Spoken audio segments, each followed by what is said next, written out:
को बल्लभगढ़ तहसील से एक मुख्य खबर आ रही है जो कि कहीं ना कहीं भ्रष्टाचार से जुड़ी हुई है और इसके अंदर तहसील कर्मचारियों की मिली भगत की भी आशंका प्रतीत होती है। बता दूं मैं आपको कि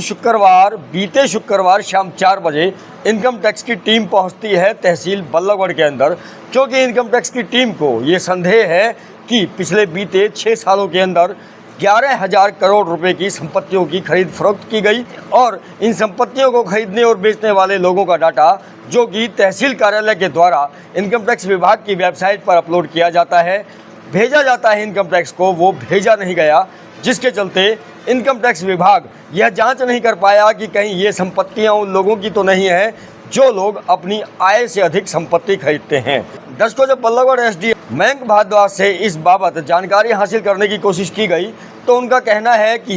इनकम टैक्स की कोई भी रेड तहसील कार्यालय में नहीं पड़ी है। यह एक रूटीन काम है जिसके तहत इनकम टैक्स विभाग के कुछ कर्मचारी तहसीलों में अक्सर आते हैं कुछ जांच करने, कुछ दस्तावेजों को लेने के लिए, और तहसील कार्यालय के अंदर खरीद फरोख्त की गई रजिस्ट्रियों की डिटेल्स भी इनकम टैक्स विभाग को तहसील कार्यालय समय समय पर उपलब्ध करवाता रहता है। यह एक रूटीन की कार्यवाही है। पर वहीं अगर हम तहसील से जुड़े हुए वकील, तहसील से जुड़े हुए प्रॉपर्टी डीलर्स की बात करें तो उनका कहना है कि हाँ, इनकम टैक्स विभाग के अधिकारी तो आए थे और कोई 11,000 करोड़ की संपत्तियों के रिकॉर्ड को खंगालने की बात भी हो रही थी।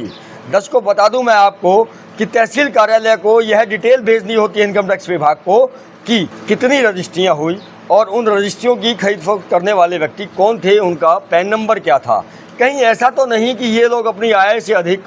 काले धन से किसी भी संपत्ति को खरीद रहे हों, वो ऐसा ना कर पाएँ, टैक्स की चोरी ना कर पाएँ, जिसके चलते इनकम टैक्स विभाग लगातार तहसील कार्यालय के संपर्क में रहता है। पर यह संपर्क उस वक्त टूट गया जब तहसील कार्यालय के द्वारा इनकम टैक्स विभाग के पास संपत्तियों की खरीद फरोख्त की कोई भी डिटेल नहीं भेजी गई। आशंका है कि तहसील कार्यालय के कर्मचारी भी इस तरह की धांधलेबाजी जो होने की संभावना बताई जा रही है उसके अंदर संलिप्त हो सकते हैं। इनकम टैक्स विभाग का कहना है कि जो तहसील कार्यालय के कर्मचारी इस डाटा को छिपाने में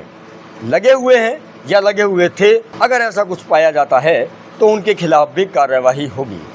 तहसील के अंदर वाकई में बहुत ज़्यादा धांधलेबाजी होती है, पर क्योंकि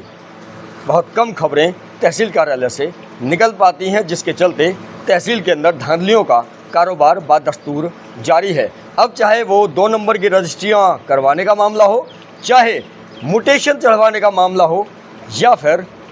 इस तरह की धांधलियाँ। दर्शकों, दोबारा मिलूंगा अन्य किसी खास अपडेट के साथ। आप जुड़े हुए थे SS राठौर से ATN न्यूज़ के माध्यम से।